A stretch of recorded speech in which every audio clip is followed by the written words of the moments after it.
Hello વિદ્યાર્થી મિત્રો, આપ સૌનું આપણી આ યુટ્યુબ ચેનલ પર હાર્દિક સ્વાગત છે। આજે હું લઈને આવી છું ધોરણ 8 વિષય ગુજરાતી પૂર્ણ કરતા પહેલાંની સંપૂર્ણ સમજૂતી। તો ચાલો આપણે આગળ વધીએ, પરંતુ તે પહેલાં જો તમે આપણી આ યુટ્યુબ ચેનલને લાઇક, શેર અને સબસ્ક્રાઈબ ન કરી હોય તો જરૂરથી કરજો। પૂર્ણ કરતા પહેલાં સ્વાધ્યાયમાં વાતચીતમાં જોઈએ પ્રશ્ન 1, યંત્રમાનવ દ્વારા કયા કયા કાર્યો થઈ શકે છે? જવાબ: યંત્રમાનવ દ્વારા ઘણા કાર્યો થઈ શકે છે, જેમ કે કારખાનામાં વસ્તુઓ બનાવવાનું કામ, ઘરની સફાઈ, ખેતીમાં મદદ, અવકાશમાં સંશોધન, દરિયામાં તપાસ, આપત્તિના સમયે બચાવ કામ, દવાખાનામાં ઓપરેશનમાં મદદ અને ઘણા એવા કામો કે જે માણસો માટે જોખમી અથવા મુશ્કેલ હોય છે। પ્રશ્ન 2, સમળી પેઠે ઝડપી લેવું તે શબ્દ સમૂહ માટે એક શબ્દ કહો। તો અહીંયા જવાબ આપ્યો છે ચીલ ઝડપ। પ્રશ્ન 3, તમારે આંબાવાડીમાં જવાનું થાય તો તમે ત્યાં શી પ્રવૃત્તિ કરશો? જવાબ: આંબાવાડીમાં જઈશ તો હું પાકી કેરીઓ ચૂંટીશ, આંબાના વૃક્ષ નીચે બેસીને કુદરતનો આનંદ માણીશ, મારા મિત્રો સાથે કેરીઓ ખાઈશ, આંબાવાડીમાં ફરીશ, પક્ષીઓનું નિરીક્ષણ કરીશ, પાકી કેરીઓ વીણવામાં મદદ કરીશ। પ્રશ્ન 4, તમે જોયેલી અને તમને ગમતી ફિલ્મ વિશે કહો। જવાબ: મને તારે જમી પર ફિલ્મ ખૂબ ગમી છે। આ ફિલ્મમાં એક નાના છોકરા ઈશાનની વાત છે, જેને ભણવામાં તકલીફ પડે છે। તેના શિક્ષકો અને માતા પિતા તેને આળસુ માને છે, પરંતુ નવા આવેલા ચિત્ર શિક્ષક તેને સમજે છે કે તેને ડિસ્લેક્સિયા નામનો રોગ છે। તેઓ તેને ચિત્રકલામાં પ્રોત્સાહિત કરે છે। મને આ ફિલ્મ એટલે ગમી કે તેમાં બતાવ્યું છે કે દરેક બાળક અલગ અલગ પ્રતિભા ધરાવે છે અને શિક્ષકો તેમને સમજીને મદદ કરે તો તેઓ સફળ થઈ શકે છે। પ્રશ્ન 5, લોકોએ જાત્રાએ શા માટે જતા હશે? જવાબ: લોકો જાત્રાએ ઘણા કારણોસર જતા હશે, જેમ કે ભગવાનના દર્શન કરવા, પોતાની માનતા પૂર્ણ કરવા, પ્રાર્થના કરવા, પાપોથી મુક્તિ મેળવવા, અલગ અલગ પ્રદેશોની જાણકારી મેળવવા વગેરે। પ્રશ્ન 6, દોરંગા વ્યક્તિ એટલે કેવા વ્યક્તિ? જવાબ: દોરંગા વ્યક્તિ એટલે એવા વ્યક્તિ જે બે વિરોધી સ્વભાવ ધરાવતા હોય। આવા વ્યક્તિ દેખાવમાં કંઈક અને અંદરથી કંઈક અલગ હોય છે। તેઓ સામે એક વાત કહે અને પીઠ પાછળ બીજી વાત કહે છે। તેમનો વિશ્વાસ કરી શકાય નહીં, કારણ કે તેઓ મોકો મળે ત્યારે દગો આપી શકે છે। પ્રશ્ન 2, તમે વાંચેલા કોઈ એક પુસ્તકનો સારાંશ લખો। જવાબ: મેં વાંચેલ પુસ્તક સરસ્વતી ચંદ્રના લેખક પંડિત ગોવર્ધન રામ ત્રિપાઠી છે। સરસ્વતી ચંદ્ર એ 4 ભાગમાં લખાયેલી નવલકથા છે, જે 19મી સદીના અંતના ગુજરાતી સમાજનું ચિત્રણ કરે છે। આ નવલકથા મુખ્યત્વે બુદ્ધિસંપન્ન યુવક સરસ્વતી ચંદ્ર અને સુશીલ કુમારિકા કુમુદ વચ્ચેની પ્રેમ કથાની આસપાસ વણાયેલી છે। નવલકથાની શરૂઆતમાં સરસ્વતી ચંદ્ર અને કુમુદ વચ્ચે લગ્ન નક્કી થાય છે, પરંતુ સરસ્વતી ચંદ્ર તેના પિતા બુદ્ધિધન અને સાવકી માતા ચંદ્રાવલી વચ્ચેના સંઘર્ષને કારણે પોતાના ઘરની મિલકત ત્યાગે છે અને સંન્યાસી બનવાનો નિર્ણય લે છે। તે કુમુદને છોડીને ચાલ્યો જાય છે અને કુમુદના પિતા તેને બીજા લગ્ન માટે રાજી કરે છે। સરસ્વતી ચંદ્ર રત્નનગરમાં રહેતા પ્રેમાનંદ સ્વામીના આશ્રમમાં જાય છે। અહીં તેને સમાજ સેવાનું મહત્ત્વ સમજાય છે। બીજી તરફ કુમુદ તેના પતિના ઘરે ખૂબ દુઃખી જીવન વિતાવે છે। તેના પતિના મૃત્યુ પછી તે તેની નણંદ ગુણસુંદરી સાથે રહેવા જાય છે। એક આકસ્મિક ઘટનામાં સરસ્વતી ચંદ્ર અને કુમુદની મુલાકાત ફરીથી થાય છે। બંને વચ્ચે પ્રેમ હજુ પણ જીવંત છે, પરંતુ સામાજિક મર્યાદાઓને કારણે તેઓ એકબીજાથી દૂર રહેવાનો નિર્ણય કરે છે। ગુણસુંદરી આ બંનેના પ્રેમને સમજે છે અને સરસ્વતી ચંદ્રને સમાજ સેવા તરફ પ્રેરિત કરે છે। અંતે સરસ્વતી ચંદ્ર અને કુમુદ સમાજ સેવા માટે પોતાના જીવન સમર્પિત કરવાનો નિર્ણય લે છે અને ગુણસુંદરી તેમને મદદ કરે છે। આમ સરસ્વતી ચંદ્ર એ ગુજરાતી સાહિત્યની પહેલી આધુનિક નવલકથા મનાય છે। તેમના વિચારો, પાત્રોનું ચિત્રણ અને સમાજ દર્શન દ્વારા આ નવલકથા ગુજરાતી સાહિત્યમાં એક સીમાચિહ્ન બની ગઈ છે। લેખક તે સમયના સમાજના વિવિધ પાસાઓને સચોટ રીતે ચિત્રિત કર્યા છે અને સાથે સાથે આદર્શ સમાજની કલ્પના પણ રજૂ કરી છે। પ્રશ્ન 3, કલાત્મક અક્ષરાંકન કરી નીચેના વાક્યને જુદી જુદી પેટર્નથી લખો। તો તમે અહીંયા પેટર્ન જોઈ શકો છો। ગમે અમને ગુજરાતી, ગમે અમને ગુજરાતી, ગમે અમને ગુજરાતી। આ વાક્ય 3 વખત લખવામાં આવ્યા છે, જેમાં 3 વાર તેમને અલગ અલગ એટલે કે જુદી જુદી પેટર્નની મદદથી લખવામાં આવ્યા છે, એમને દર્શાવવામાં આવ્યા છે। ત્યારબાદ પ્રશ્ન 4, એકોક્તિ અથવા એકપાત્રીય અભિનય દ્વારા રજૂઆત કરો. રામાયણ કે મહાભારતના તમને ગમતા કોઈ પણ એક પાત્રને એકપાત્રીય અભિનય કે એકોક્તિ દ્વારા રજૂ કરો. તો ચાલો જોઈએ. મહાભારતના એક પાત્ર કર્ણની એકોક્તિ અહીં આપી છે. કર્ણ યુદ્ધભૂમિમાં એકલો ઊભો છે. સૂર્યાસ્ત થઈ રહ્યો છે. તેના હાથમાં ધનુષ છે અને તે આકાશ તરફ જોઈ રહ્યો છે. તેના અવાજમાં દર્દ અને અભિમાન મિશ્રિત છે. મારા જન્મની કથા જ વિચિત્ર છે. એક રાજકુમારી દ્વારા અપમાનિત થઈને નદીમાં વહેતો મૂકવામાં આવ્યો, સુતપુત્ર તરીકે ઉછેર્યો અને આજે હું મહાન યોદ્ધા તરીકે ઓળખાવું છું. પણ આ કેવી વિડંબના છે કે મારી ઓળખ જ કોઈને ખબર નથી. હસે છે પણ તેમાં કડવાશ છે. જ્યારે રાધા માતાને મને ઉઠાવ્યો ત્યારે તેમને ખબર નહોતી કે તેઓ કોને ઉછેરી રહ્યા છે. અધિરથ પિતાએ મને વિશ્વાસ આપ્યો પણ કોઈએ મને કહ્યું નહીં કે હું પાંડવોનો મોટો ભાઈ છું.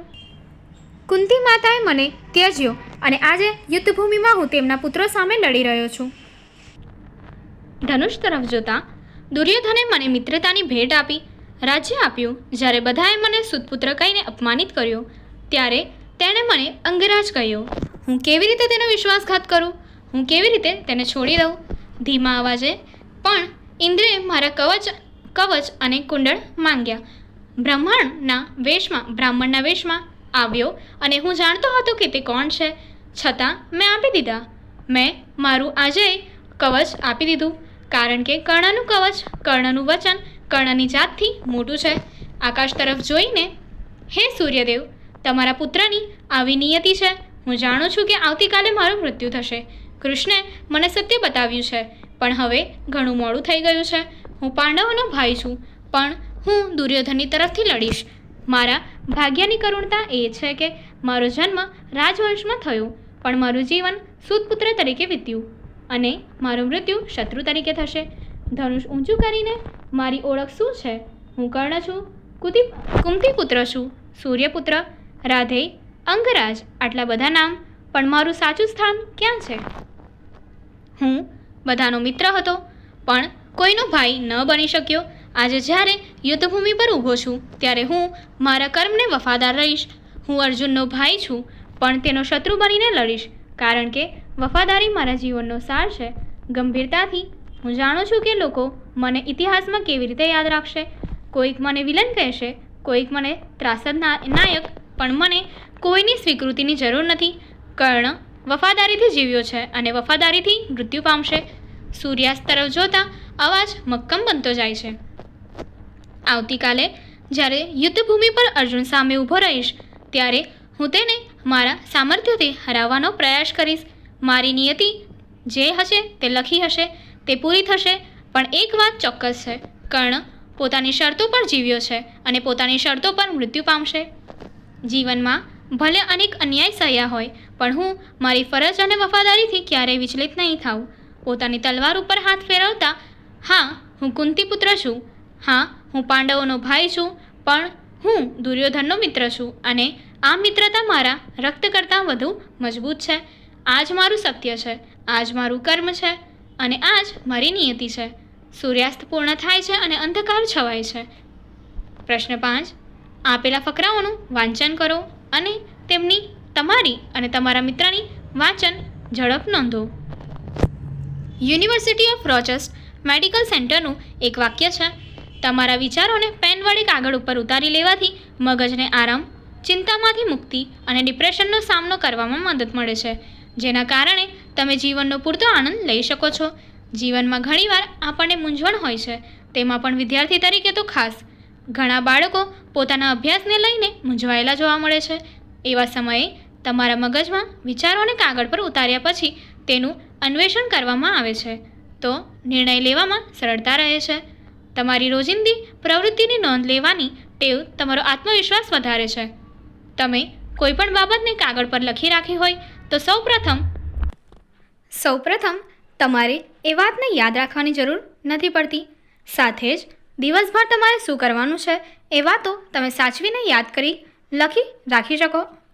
રાખી હશે તો તમારો સમય યોગ્ય જગ્યાએ આપી શકશો. સમયસર કોઈ પણ કામ પતે એટલે આત્મવિશ્વાસમાં વધારો જ થાય છે. સાથે જ અનુશાસન પણ કેળવાય છે.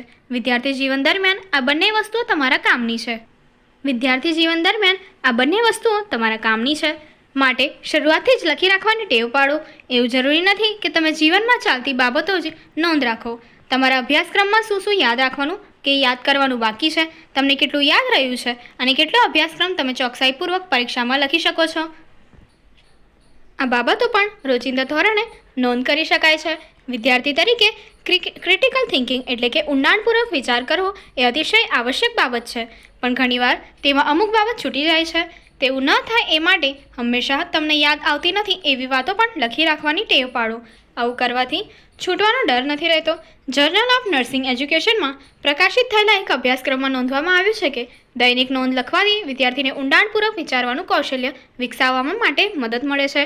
યાદશક્તિ, ઊંડાણપૂર્વક વિચારવાની શક્તિ અને મજબૂત મનોબળ કેળવાય છે, એટલે વિદ્યાર્થી પરીક્ષામાં સફળ થઈ શકે છે. પ્રથમ વાંચન દરમિયાન લાગતો સમય, દ્વિતીય વાંચન દરમિયાન લાગતો સમય. તમારા મિત્રે ફકરાના દ્વિતીય વાંચનમાં લીધેલો સમય તમારા મિત્રની અને તમારી વાંચન ઝડપનો વચ્ચેનો તફાવત છે. હવે પ્રશ્ન 6. ઉપરોક્ત ફકરાને આધારે પ્રશ્નોના જવાબ લખવાના છે. પહેલું, ફકરામાં કઈ બાબતનું મહત્વ સમજાવવામાં આવ્યું છે? તો તેનો જવાબ છે વિચારોને કાગળ પર લખવાનું મહત્વ સમજાવવામાં આવ્યું છે. ફકરામાં જણાવ્યા મુજબ પોતાના વિચારોને કાગળ ઉપર ઉતારવાથી મગજને આરામ મળે છે. પોતાના વિચારોને કાગળ પર ઉતારવાથી મગજને આરામ મળે છે, ચિંતામાંથી મુક્તિ મળે છે, ડિપ્રેશનનો સામનો કરવામાં મદદ મળે છે અને નિર્ણય લેવામાં સરળતા રહે છે. પ્રશ્ન 2. વિદ્યાર્થીએ પોતાના આત્મવિશ્વાસ વધારવા માટે શું કરવું જોઈએ? જવાબ: વિદ્યાર્થીએ પોતાની રોજિંદી પ્રવૃત્તિઓની નોંધ લેવાની ટેવ પાડવી જોઈએ, જે તમારો આત્મવિશ્વાસ વધારશે. સાથે સમયસર કામ પૂરું કરવાથી પણ આત્મવિશ્વાસમાં વધારો થાય છે. પ્રશ્ન 3. વિદ્યાર્થી જીવન દરમિયાન વિદ્યાર્થીઓ કઈ મૂંઝવણ અનુભવે છે? જવાબ: વિદ્યાર્થીઓ મુખ્યત્વે અભ્યાસને લઈ મૂંઝવણ અનુભવે છે. સાથે કયા વિષયો યાદ કરવાના બાકી છે, કેટલું યાદ રહ્યું અને પરીક્ષામાં કેટલું ચોકસાઈપૂર્વક લખી શકશે તે અંગે પણ મૂંઝવણ અનુભવે છે. પ્રશ્ન 4. દૈનિક નોંધપોથી રાખવાથી શો ફાયદો થાય છે? જવાબ: દૈનિક નોંધપોથી રાખવાથી અનેક ફાયદા થાય છે, જેમ કે પહેલું, મગજને આરામ મળે છે. બીજું, ચિંતામાંથી મુક્તિ મળે છે. ત્રીજું, બાબતોને યાદ રાખવાની જરૂર પડતી નથી. ચોથું, સમયનું યોગ્ય વ્યવસ્થાપન થાય છે. પાંચમું, આત્મવિશ્વાસ વધે છે. છઠ્ઠું, અનુશાસન કેળવાય છે. સાતમું, ઊંડાણપૂર્વક વિચારવાનું કૌશલ્ય વિકસે છે. પ્રશ્ન 5. પરીક્ષામાં સફળતા મેળવવા માટે વિદ્યાર્થીએ શું કરવું જોઈએ? જવાબ: પરીક્ષામાં સફળતા મેળવવા માટે વિદ્યાર્થીએ દૈનિક નોંધ લખવાની ટેવ પાડવી જોઈએ, જેનાથી યાદશક્તિ, ઊંડાણપૂર્વક વિચારવાની શક્તિ અને મજબૂત મનોબળ કેળવાય છે. વિદ્યાર્થીએ પોતાના અભ્યાસક્રમ યાદ કરવાની શક્તિ અને બાકી બાબતો અને પરીક્ષા માટેની તૈયારીની નોંધ રોજિંદા ધોરણે રાખવી જોઈએ. હવે પ્રશ્ન 7. નીચે આપેલા પેલેટને આધારે પ્રશ્નના ઉત્તર લખો. તો તમે અહીંયા જોઈ શકો છો, અહીં શેના વિશે આપ્યું છે? પુસ્તક પરબ આયોજિત ભવ્ય પુસ્તક મેળો આપ્યો છે, જેમાં 15% વળતર છે. તો એના પોઈન્ટ્સ જોઈએ. પુસ્તક પરબ આયોજિત આ પુસ્તક મેળાની મુલાકાત એટલે આખા કુટુંબ માટે એક અનોખો અનુભવ. વિવિધ પ્રસંગોએ ભેટ આપી શકાય એવા અનેક ઉત્કૃષ્ટ પુસ્તકો છે. બીજો પોઈન્ટ, સૌ કોઈ પુસ્તક પ્રેમીઓ માટે, તમામ ઉંમરના વાચકો માટે વિવિધ વિષયોના સેંકડો ગુજરાતી, હિન્દી અને અંગ્રેજી પુસ્તકોનો ખજાનો. ત્રીજો પોઈન્ટ, બાળકો માટે ગુજરાતી, હિન્દી અને અંગ્રેજી રંગીન બાળ વાર્તાઓ, સાહસ કથાઓ, વિજ્ઞાન, સામાન્ય જ્ઞાન, એક્ટિવ બુક્સ, સ્ટોરી બુક્સ વગેરેની વિશાળ શ્રેણી.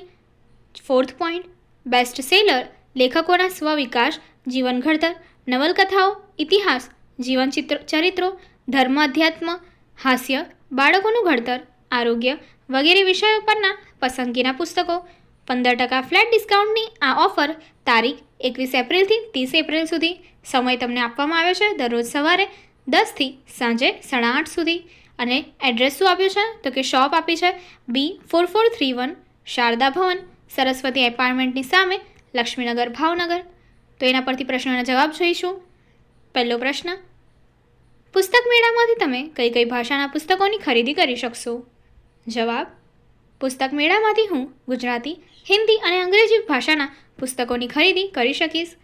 પ્રશ્ન 2, પુસ્તક મેળામાં બાળકો માટેના કયા પુસ્તકો ઉપલબ્ધ છે? જવાબ: પુસ્તક મેળામાં બાળકો માટે રંગીન બાળ વાર્તાઓ, સાહસ કથાઓ, વિજ્ઞાન, સામાન્ય જ્ઞાન, એક્ટિવિટી બુક્સ, સ્ટોરી બુક્સ વગેરે પુસ્તકો ઉપલબ્ધ છે. પ્રશ્ન 3. 21 એપ્રિલથી 30 એપ્રિલ સુધીમાં પુસ્તક ખરીદનારને 100 લાભ મળશે. જવાબ: 21 એપ્રિલથી 30 એપ્રિલ સુધીમાં પુસ્તક ખરીદનારને 15% ફ્લેટ ડિસ્કાઉન્ટનો લાભ મળશે. પ્રશ્ન 4. પુસ્તક મેળા માટે ભવ્ય શબ્દ શા માટે વાપર્યો છે? જવાબ: પુસ્તક મેળા માટે ભવ્ય શબ્દ વપરાયો છે કારણ કે તેમાં વિવિધ વિષયોના સેંકડો ગુજરાતી, હિન્દી અને અંગ્રેજી ભાષાના પુસ્તકોનો ખજાનો છે અને તમામ ઉંમરના વાચકો માટે પુસ્તકો ઉપલબ્ધ છે, માટે ભવ્ય શબ્દ વપરાયો છે. પ્રશ્ન 5. પુસ્તક મેળામાં આબાલ વૃદ્ધ માટે પુસ્તકો ઉપલબ્ધ છે. આ વિધાન સાચું છે કે ખોટું? તો જોઈએ. આ વિધાન સાચું છે કારણ કે પેમ્ફ્લેટમાં લખ્યું છે કે પુસ્તક મેળામાં તમામ ઉંમરના વાચકો માટે પુસ્તકો ઉપલબ્ધ છે એવો સ્પષ્ટ ઉલ્લેખ છે. પ્રશ્ન 6. તમારા દાદા દાદી આ પુસ્તક મેળામાંથી ધાર્મિક પુસ્તકો ખરીદી શકશે. અનુમાન કરો કે કયા પુસ્તકો ખરીદશે? જવાબ: હા, મારા દાદા દાદી આ પુસ્તક મેળામાંથી ધાર્મિક પુસ્તકો ખરીદી શકશે. પેમ્ફલેટમાં ધર્મ અધ્યાત્મ વિષયના પુસ્તકોનો ઉલ્લેખ છે. તેઓ ભગવદ્ ગીતા, રામાયણ, મહાભારત, ગુરુ ગ્રંથ સાહિબ જેવા ધાર્મિક પુસ્તકો અથવા આધ્યાત્મિક વિષયના પુસ્તકો ખરીદશે. પ્રશ્ન 7. પલકને પુસ્તક મેળામાં જવાનું ગમે છે. જવું છે. પલકને પુસ્તક પરબ સુધી પહોંચવાનો રસ્તો બતાવો. તો ચાલો જોઈએ.